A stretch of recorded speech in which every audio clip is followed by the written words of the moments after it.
Hello, welcome to Anu's lifestyle. మా ఇంట్లో మల్లెపూలు 3 రకాలు ఉన్నాయండి. చూడండి ఎలా పూస్తున్నాయో.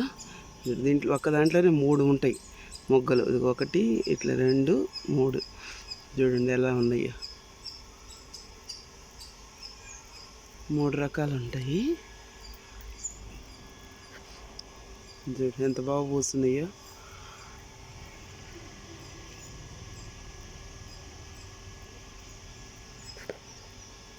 ఇది కట్ చేసేసాము, అందుకని కొంచెమే వచ్చాయి పూలు.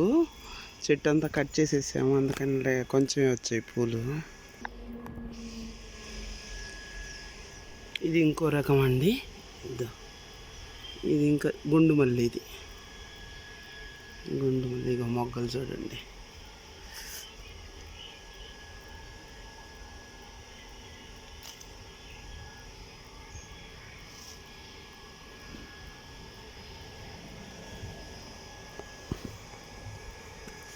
ఓకే, బాయ్ అండి. నచ్చితే లైక్ చేయండి, షేర్ చేయండి, సబ్స్క్రైబ్ చేసుకోండి. బాయ్.